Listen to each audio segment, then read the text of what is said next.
Air sungai yang melintasi desaku sangat jernih. Dasar sungai berupa pasir dan bebatuan kecil. Jika warga ada yang ingin membangun rumah, tidak perlu membeli pasir, cukup mengambil dari sungai. Ikan pun bisa dikatakan melimpah.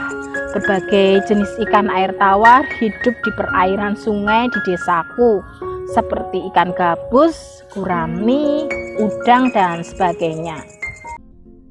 Assalamualaikum warahmatullahi wabarakatuh. Halo Elin Story Lovers, apa kabar kalian semua? Semoga selalu dalam keadaan sehat, dimudahkan segala urusannya dan dilancarkan rezekinya, serta dijauhkan dari segala musibah, bencana, dan mara bahaya yang ada di dunia ini. Sebelum kita lanjut ke dalam story, jangan lupa subscribe, like, komen, dan share. Dan aktifkan tombol loncengnya agar kalian tidak ketinggalan dengan story-story yang terbaru. Open Diary.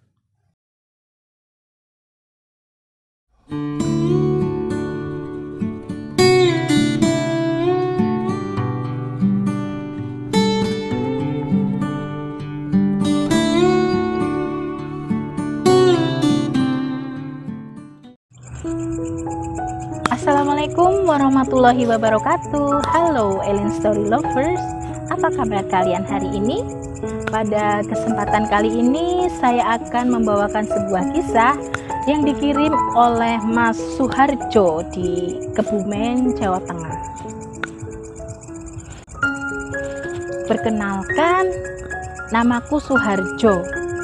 Aku tinggal di sebuah desa di wilayah Kabupaten Kebumen, Jawa Tengah. Aku ingin berbagi kisah persahabatanku dengan kawan karibku semasa kecil dulu. Sekitar tahun 88, suasana desaku masih begitu indah dan sejuk. Di belakang rumah terhampar sawah yang menghijau karena suburnya pohon padi yang baru ditanam sebulan yang lalu. Burung bangau dan pelikan masih berterbangan di area persawahan kala itu.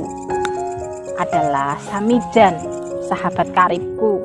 Rumahnya masih satu RT denganku. Kami seumuran, hanya selisih 3 bulan lebih tua Samijan dari aku. Rutinitas kami sebagai anak desa, sepulang sekolah kami main bersama.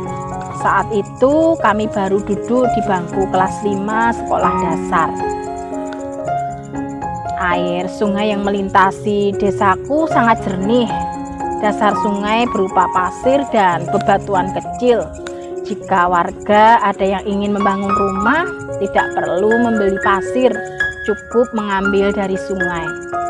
Ikan pun bisa dikatakan melimpah. Berbagai jenis ikan air tawar hidup di perairan sungai di desaku, seperti ikan gabus, gurami, udang, dan sebagainya. Untuk menangkap ikan masih dilakukan dengan cara tradisional, sehingga ekosistem ikan di sungai tidak rusak. Peralatan yang paling banyak digunakan warga untuk menangkap ikan adalah pancing, bubu, dan anco. Diary. Untuk memasang bubu di sungai, warga memasang patok dari kayu yang dipasang mulai dari pinggir sungai sebelah kanan sampai ke pinggir sungai sebelah kiri dengan jarak antar patok sekitar 1 meter. Diary. Siang itu sepulang sekolah, aku, Samijan, dan beberapa temanku yang lain sepakat akan renang di sungai. Kami kumpul di jembatan yang menghubungkan 2 pedukuhan di desaku yang terpisah oleh sungai tersebut. Saat itu kebetulan air sungai cukup dalam, namun arus tidak terlalu deras. Namun sebagai anak desa, skill berenang kami tidak perlu diragukan. Kami pun mulai terjun bebas dari atas jembatan ke dalam sungai. Setelah masuk ke dalam sungai, sebagian dari kami ada yang kembali naik ke atas jembatan dan terjun lagi. Dan ada juga yang berenang di sekitar lokasi tersebut. Diary. Saat itu Samijan salto dari atas jembatan untuk yang ketiga kalinya, dan kali ini lompatannya mencapai jarak yang cukup jauh dari jembatan ke arah selatan.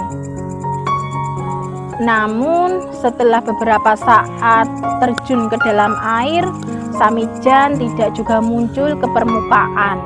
Aku dan teman-teman yang lain mulai cemas dan mencoba mencari Samijan.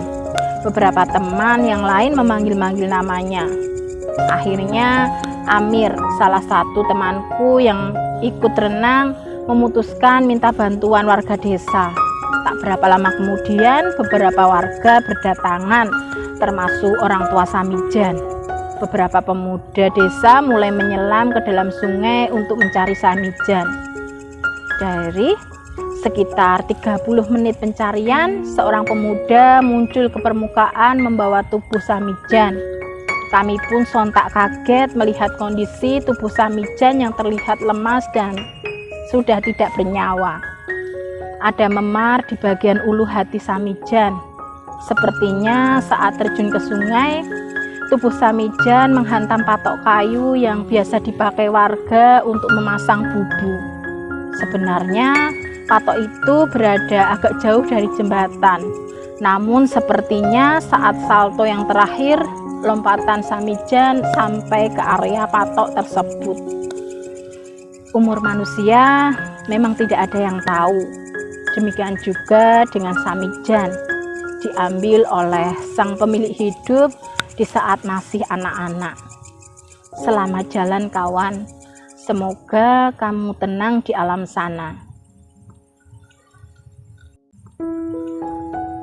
Demikian sebuah kisah yang dikirim oleh Mas Suharjo di Kebumen, Jawa Tengah. Terima kasih Mas Suharjo yang sudah berkenan membagikan kisahnya di Elin Story. Nah, buat kalian yang mempunyai kisah yang serupa dengan kisahnya Mas Suharjo atau mempunyai pengalaman hidup yang tidak bisa kalian lupakan sepanjang hidup kalian, silahkan kalian kirim di elins.story@gmail.com. Terima kasih. Wassalamualaikum warahmatullahi wabarakatuh.